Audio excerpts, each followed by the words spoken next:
بسم الله الرحمن الرحيم. أما بعد، السلام عليكم ورحمة الله وبركاته. Уважаемые дорогие братья мусульмане, сегодня, как мы видим, альхамдулиллах, третий день после Курбан-байрама. Эти дни то считаются праздничные дни для мусульман, каждого. Желательно читать побольше Аллаху Акбар, Аллаху Акбар, Аллаху Акбар. Поэтому мы видим, хотя в джамаат, намазах в мечети, после каждого намаза читают такбири. Сегодня тоже, иншаллах, продолжается до вечернего намаза. После джума придется сегодня такбири читать. Аллаху Акбар, Аллаху Акбар. И сегодня последний день. Пусть Аллах, Я Раббал Аламин, прошу Аллаха, чтобы Аллах принял наши Курбан-байрамы и ваши. И пусть Аллах нас приблизит к себе и откроет нам ворота рахмата, милосердия. Пусть Аллах, принимая наш Курбан, обеспечит безопасность для каждого мусульмана во всех краях мира. Особенно в данное время в Палестине, Сирии, Ираке и других подобных таких ситуациях, местах. Сегодня, 23 июля 2021 году, расскажу вам хадис пророка, алейхиссалату вассалам, что времена меняются и состояния тоже меняются. Всегда одинаково ничто не остается. Но ислам, если соблюдать нормы ислама и бояться Аллаха, искренне будет, если боятся мусульмане, тогда ислам гарантирует, что для людей будет безопасность, даже для женщин, хоть ночью 12 часов она выйдет, поедет путешествовать куда-нибудь, где нормы ислама, где соблюдает. Вот придется ей переехать с одной города в другой город, пешком одна, она будет в безопасности. И ни один бедный человек не будет находиться среди мусульман. Вот этот хадис, который я сегодня вам хочу рассказать, об этом и говорит. Этот хадис нам говорит о чудес пророка, алейхиссалату вассалам. Как он обещал, все было. Пока мусульмане соблюдали нормы ислама, как требовал Всевышний Аллаху Та'ала и как показал нам наш любимый пророк, алейхиссалату вассалам. Но когда мы отходим с этой дороги, вот тогда и среди мусульман, как у других, беды тоже бывают, и бедные тоже бывают, и безопасность тоже не бывает. Пусть Аллах нас наставит на тот путь, который пророк, саллаллаху алейхи вассалям, сам показал своим примером для своих сподвижников. Аминь. Этот хадис пророк, саллаллаху алейхи вассалям, сказал конец своей жизни. Ан Аби Тариф Ади ибн Хатим ат-Та'i радiyallahu ta'ala анху قال. Рассказывает этот хадис Аби Тариф, что однажды я был рядом с пророком, саллаллаху алейхи вассалям. Из атаху раджулюн, и подошел к пророку один человек. Фашака илайхи аль-фака, этот человек жаловался на бедность, что они живут бедно. Сумма атаху ахар фашака илайхи кат'а ас-сабиль, и после него подошел еще другой человек и пожаловался к пророку, что вокруг нас находятся разбойники. Невозможно куда-то спокойно поехать, боясь за свое имущество, за себя. Кал, слушайте теперь внимательно ответ пророка, саллаллаху алейхи вассалям, этим двум человекам. Я Ади, это первый, который жаловался на бедность. Эй, Ади, говорит, халь раайта аль-хирата, ты видел ли был местности, где называется Хира? Это одно местность такой в арабах. Культу, Ади сказал, говорит. Этот Ади, который хадис нам переводил, ему пророк обращается. Он тоже был рядом пророком. Обе человека подошли.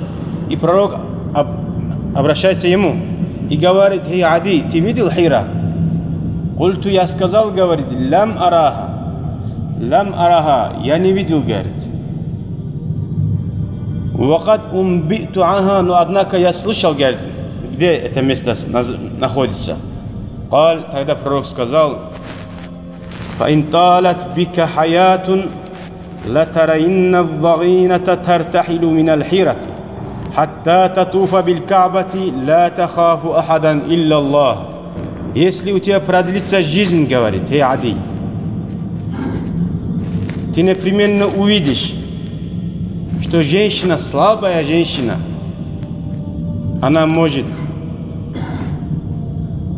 переехать с местности Хират до Каабы, говорит. Между ними несколько ночей и дней надо пройти. Ла тахафу ахадан, эта женщина не будет бояться, говорит, никого, говорит, кроме Аллаха, говорит. То есть она полной безопасности, она спокойная женщина, по ночам, утром, долгие расстояния может пройти, спокойно. Это к чему говорит? Тот же один из них пришел, сказал, разбойники есть.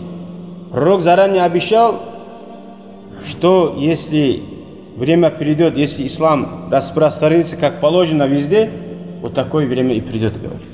Не будет бояться разбойников. А он думает, как же может, арабы всегда привыкли там, даже караваны не могли спокойно куда-то поехать. Как женщина может одна поехать на такое долгое расстояние?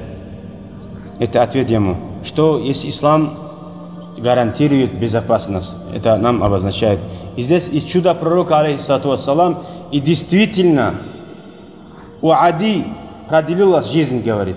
Он эти времена увидел, говорит. 120 лет он жил.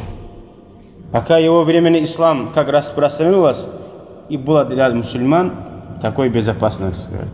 И он тогда удивился, говорит, и сказал: «Культу фима байни ва байна нафси». Я сам себе сказал, говорит, Ади, «Фаайна дуару тайин, алладина кад саару билад».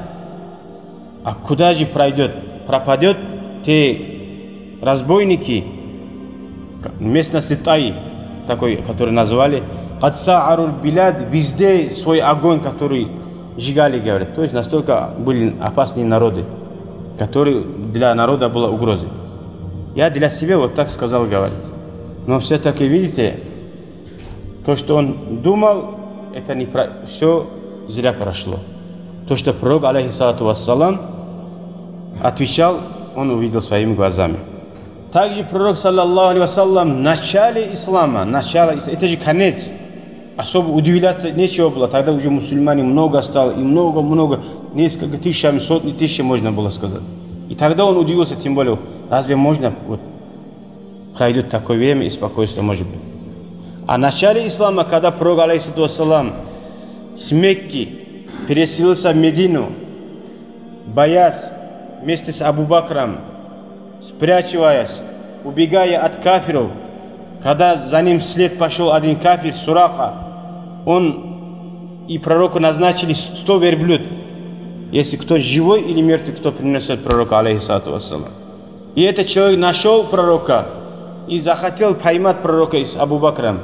Его вот эта лошадь на землю ноги перед ней зашли. Он не смог вперед пойти, когда пророка увидел. Он второй раз постарался, третий раз постарался. Потом пророк, алейхиссалату вассалам, говорит: «Эй, Сурака, говорит, поистине ты не сможешь ко мне приблизиться, говорит. Остановись и очнись, говорит. Ты увидишь, говорит, время придет, вот правитель Кисра, его все богатство, вот то, что он в руки одевает, на голову одевает, ты сам оденешь, говорит». В начале ислама пророк, алейхиссалам, обещал. И он, Сурака, увидел, когда пророк, алейхиссалам, ушел из жизни, иной, ахират.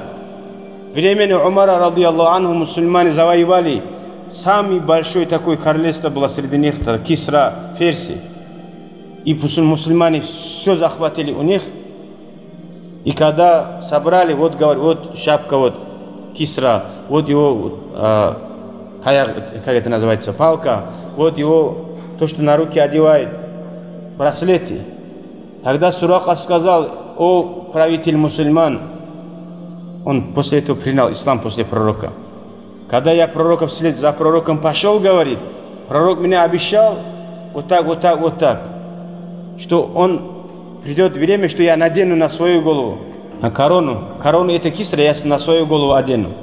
Тогда Умар, ради Аллаху, сказал, пророк обещал тебе? Обещал. Возьми, одень, говорит, одевай на руки тоже браслеты и корону. И он такой довольный был. Когда Умар, ради Аллаху, сказал, одел, говорит, теперь снимай, говорит. О, как снимать, говорит? Пророк же тебе не сказал, это тебе будет, говорит. Он сказал, ты оденешь, сказал. Вот ты одел, говорит. Ты особый, что ли, среди мусульман, чтобы это все тебе оставить, что ли?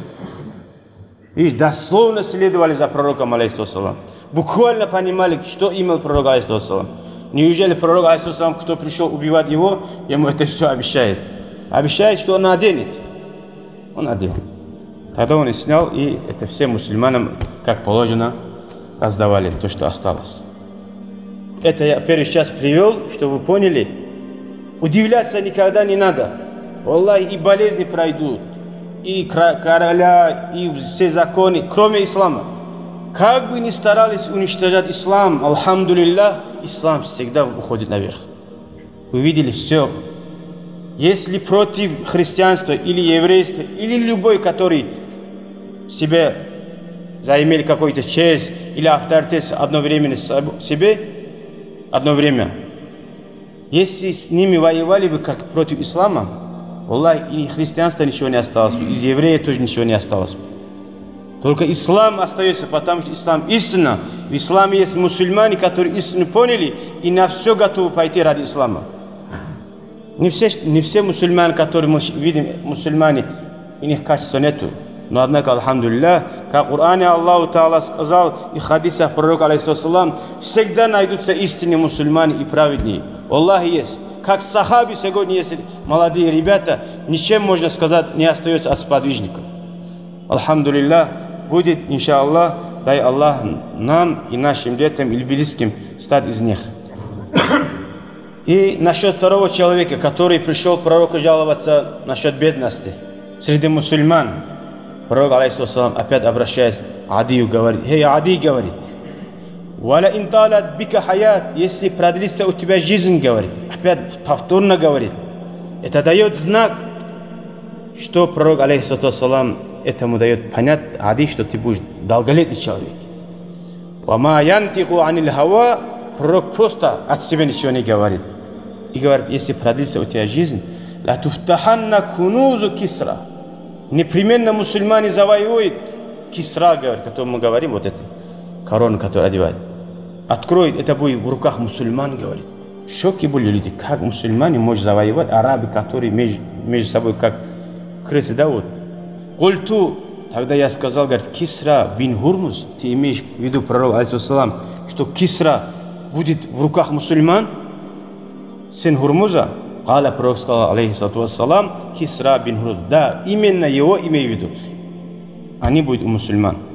Валя инталат бика хаятун, если у тебя продлится жизнь, ты увидишь, говорит, латарьянна раджуля, непременно ты увидишь одного из людей, говорит, юхриджу мил'а каффихи мин захабин ау физзатин, один из них полные руки, обе руки, вот, золото, каф это называется, ладон, золото или серебро, ятлубу ман яхбалу минху, фала яджиду ахадан яхбалуху мин. Он ищет, кому это отдать.